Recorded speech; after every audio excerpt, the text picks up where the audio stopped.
இன்றைக்கி நம்ம நல்லா சாஃப்டாக பஞ்சு போல் அருமையான டேஸ்ட்டில் பச்சரிசி மாவை பயன்படுத்தி சப்பாத்தி எப்படி செய்கிறதுன்னு பார்க்க போகிறோம். இதுக்கு சைடிஷ்ஷாக கோவக்காவை பயன்படுத்தி கோவக்காய் கறி எப்படி செய்கிறதுன்னு பார்க்கலாம். இது ரெண்டுமே சாப்பிட அவ்வளோ ஒரு அருமையான டேஸ்ட்டாக இருக்கும். ஹலோ ஃப்ரெண்ட்ஸ், வெல்கம் டு சமையல் டிலைட்.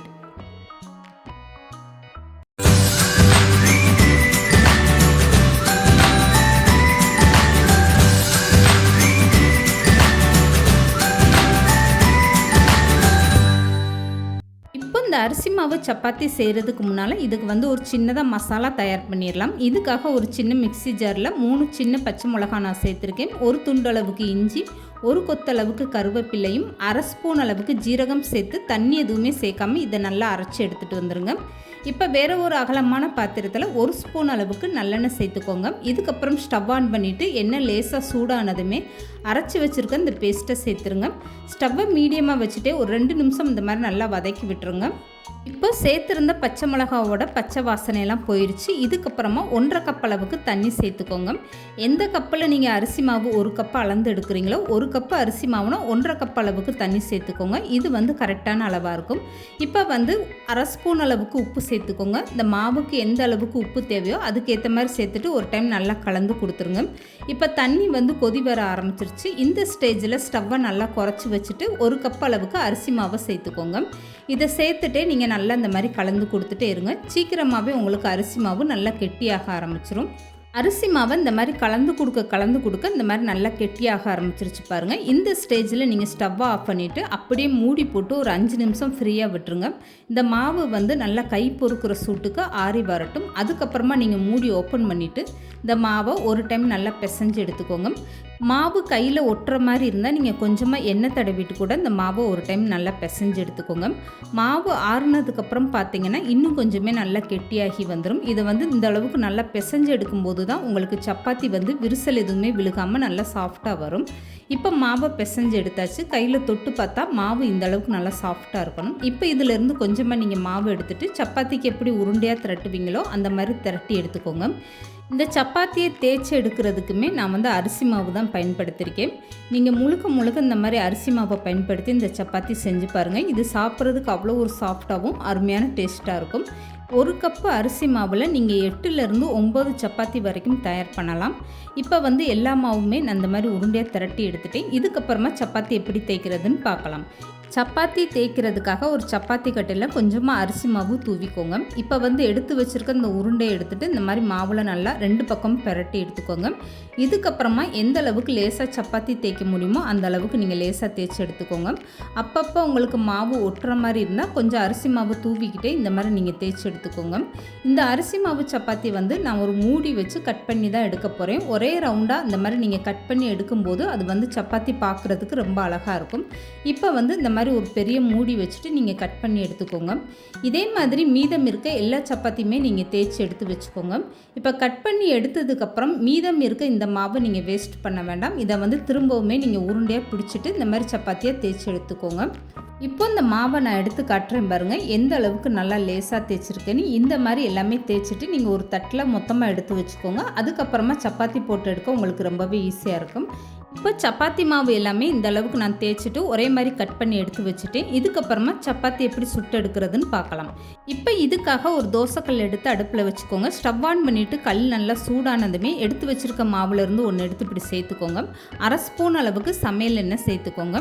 இப்போ ஸ்டவ்வை மீடியமாக வச்சுட்டு இந்த சப்பாத்தியை 2 பக்கம் நல்லா திருப்பி விட்டு நீங்கள் செவந்து வர வரைக்கும் இந்த மாதிரி சுட்டு எடுத்துக்கோங்க.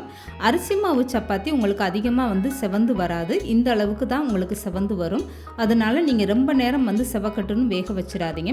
இந்த அளவுக்கு நல்லா செவந்து வந்ததுமே 2 பக்கம் திருப்பி போட்டு நீங்கள் வெளியே எடுத்துருங்க. அவ்வளோதாங்க, ரொம்பவே சாஃப்டான சூப்பரான டேஸ்ட்டில் அரிசி மாவு சப்பாத்தி ரெடி ஆயிடுச்சு. இப்போ இதுக்கு சைடிஷாக கோவக்காய் கறி எப்படி செய்கிறதுன்னு பார்க்கலாம். இப்போ இதுக்காக நான் 300 கிராம் அளவுக்கு கோவக்காய் எடுத்திருக்கேன். இந்த கோவக்காய் நல்லா பிஞ்சாக இருந்தால் உங்களுக்கு ரொம்பவே அருமையான டேஸ்ட்டாக இருக்கும். ரொம்ப பழமாக வாங்கிடாதீங்க. இந்த கோவக்காயை நல்லா கழுவிட்டு இதுக்கப்புறம் 2 முனி பகுதியும் கட் பண்ணிவிட்டு கத்திரிக்காய் எப்படி நம்ம 4ஆக கட் பண்ணுவோமோ அந்த மாதிரி நீங்கள் கட் பண்ணி எடுத்துக்கோங்க.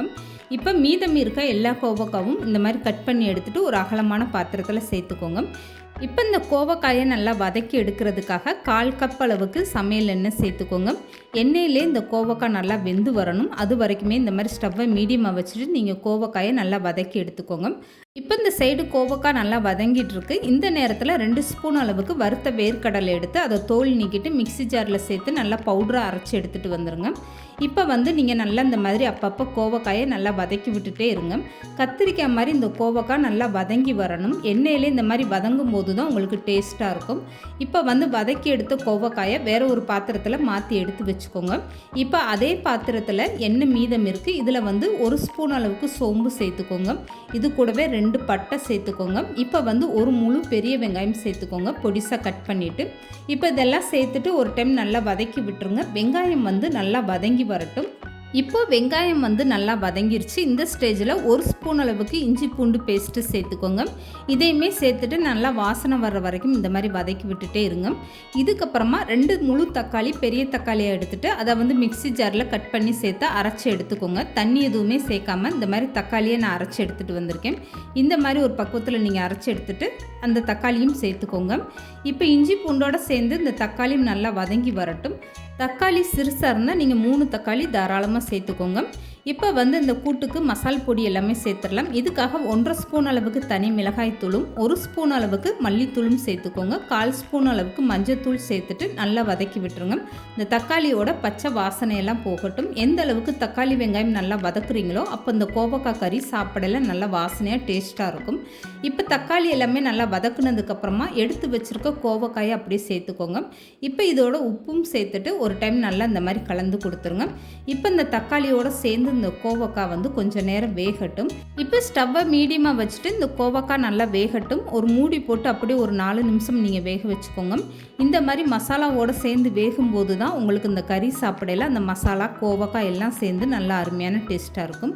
4 நிமிஷத்துக்கு அப்புறம் மூடி ஓப்பன் பண்ணி இந்த மாதிரி கோவக்காயை ஒரு டைம் நல்லா பரட்டி விட்டுருங்க. இந்த மாதிரி கலந்து கொடுத்ததுக்கப்புறமா இதில் 1 ஸ்பூன் அளவுக்கு நல்ல கெட்டியான தயிர் சேர்த்துக்கோங்க.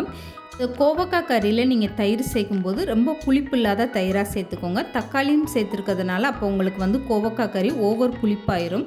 இப்போ லேசான புளிப்பாக இருக்கும்போது இந்த மாதிரி 1 ஸ்பூன் தயிர் சேர்த்துட்டு இந்த கோவக்காய் கறியை நல்லா இந்த மாதிரி பரட்டி விட்டுருங்க. இப்போ ஒரு டைம் மூடி போட்டு ஸ்டவ்வை மீடியமாக வச்சுட்டு இன்னும் ஒரு 3 நிமிஷம் நல்லா வேக வச்சுக்கோங்க. இதுக்கப்புறம் மூடி ஓப்பன் பண்ணி பார்த்தீங்கன்னா இந்த கோவக்காய் நல்லா வெந்துட்டு உங்களுக்கு எண்ணெயெல்லாம் தனியாக பிரிஞ்சு வர ஆரம்பிச்சிடும். இந்த மசாலா இந்த அளவுக்கு நல்லா வதங்கும் போது தான் கோவக்காய் கறி நல்லா வாசனையாகவும் டேஸ்ட்டாகவும் இருக்கும். இப்போ ஒரு டைம் நல்லா கலந்து கொடுத்துட்டு இதுக்கப்புறமா 1 கப் அளவுக்கு தண்ணி சேர்த்துக்கோங்க. 1/2 ஸ்பூன் அளவுக்கு மிளகுத்தூள் சேர்த்துக்கோங்க. 1 ஸ்பூன் அளவுக்கு ஜீரகத்தூளும் சேர்த்துக்கோங்க. இப்போ இது எல்லாமே சேர்த்ததுக்கப்புறம் ஒரு டைம் நல்லா கலந்து விட்டுட்டு உப்பு உரப்பு உங்கள் டேஸ்ட்டுக்கு ஏற்ற மாதிரி பார்த்துக்கோங்க. இந்த கோவக்காய் கறி கொஞ்சம் நல்லா உரப்பாக இருந்தால் தான் சப்பாத்திக்கு சாப்பிடல நல்லா அருமையான டேஸ்ட்டாக இருக்கும். இப்போ ஒரு டைம் நல்லா கலந்து கொடுத்தாச்சு. இதுக்கப்புறமா மூடி போட்டு அப்படியே ஸ்டவ்வை மீடியமாக வச்சு ஒரு 10 நிமிஷம் நல்லா கொதிக்க விட்டுருங்க. இப்போ இந்த கோவக்காய் தண்ணியெல்லாம் சேர்ந்து நல்லா கொதி வர ஆரம்பிச்சிருச்சு பாருங்கள். இந்த மாதிரி நல்லா கலந்து கொடுத்துருங்க. கோவக்காய் ஏற்கனவே எண்ணெயில் வதக்கியிருக்கிறதுனால நல்லா குலைவாகவே ரொம்பவே சூப்பராக வெந்து வந்துருச்சு. ஸ்டவ்வை நல்லா குறைச்சி வச்சுட்டு இதுக்கப்புறமா அரைச்சி வச்சுருக்க வேர்க்கடலை பவுடரை நீங்கள் சேர்த்துக்கோங்க. நல்லா இந்த அளவுக்கு குருணை அரைச்சி வச்சுக்கோங்க. 2 ஸ்பூன் வேர்க்கடலை எடுத்து தோல் நீக்கிட்டு இதை பவுட்ரு பண்ணிவிட்டு இந்த மாதிரி நீங்கள் கோவக்காய் கறியில் சேர்க்கும்போது அதோடைய வாசனையும் டேஸ்ட்டும் ரொம்பவே சூப்பராக இருக்கும். இப்போ பாருங்கள், நிலக்கடலை பவுட்ரு சேர்த்ததுமே நல்லா திக்காக ஆரம்பிச்சிருச்சு. கோவக்காய் கறி ரொம்ப திக்காக இருக்கிற மாதிரி இருந்தால் கூடுதலாக 1/4 கப் அளவுக்கு தண்ணி சேர்த்துட்டு ஒரு டைம் நல்லா கலந்து கொடுத்துட்டு இதை மூடி போட்டு ஒரு 2 நிமிஷம் மட்டும் நல்லா கொதிக்க விட்டுருங்க. அவ்வளோதாங்க. கோவக்காய் கறியில் நீங்கள் வேர்க்கடலை சேர்த்ததும் 2 நிமிஷம் மட்டும் கொதிக்க விட்டு எடுத்துக்கோங்க. அதிக நேரம் நீங்கள் கொதிக்க விடக்கூடாது, அப்போ அதோட டேஸ்ட்டே மாறி போயிடும். இப்போ பாருங்கள், இந்த கோவக்காய் கறியில் எண்ணெய் தனியாக பிரிஞ்சு வர ஆரம்பிச்சிருச்சு. இந்த ஸ்டேஜில் நீங்கள் ஸ்டவ் ஆஃப் பண்ணிவிட்டு இதில் கொஞ்சமாக கருவேப்பிலை இந்த மாதிரி லாஸ்ட்டாக தூவிக்கோங்க. அப்படி இல்லைன்னா கொத்தமல்லி கூட நீங்கள் கட் பண்ணிவிட்டு தூவிக்கலாம். நல்ல வாசனையாக அருமையான டேஸ்ட்டாக இருக்கும். அவ்வளோதாங்க. ரொம்பவே அருமையான டேஸ்ட்டில் கோவக்காய் கறியும் பஞ்சு போல் சாஃப்டான பச்சரிசி மாவு சப்பாத்தியும் ரெடி ஆகிடுச்சு பாருங்கள். இந்த கோவக்காய் கறியை நீங்கள் ஒயிட் ரைஸு, சப்பாத்தி இல்லை இட்லி, தோசைன்னு எல்லாத்துக்குமே பயன்படுத்தலாம். சாப்பிட்றதுக்கு அவ்வளோ ஒரு அருமையான டேஸ்ட்டாக இருக்கும். இந்த அரிசி மாவு சப்பாத்தி கையில் பிக்கும் போது எந்த அளவுக்கு நல்லா சாஃப்டாக வந்திருக்கு பாருங்கள். இந்த மாதிரி ஒரு பூ போல் அரிசி மாவு சப்பாத்தி நீங்களும் கண்டிப்பாக ட்ரை பண்ணி பாருங்கள். கோவக்காய் கறியும் ரொம்பவே அருமையான டேஸ்ட்டாக இருக்கும். இந்த வீடியோ பிடிச்சிருந்தா லைக் பண்ணுங்கள், ஷேர் பண்ணுங்கள். மறக்காமல் சமையல் டிலே சேனலை சப்ஸ்கிரைப் பண்ணுங்கள்.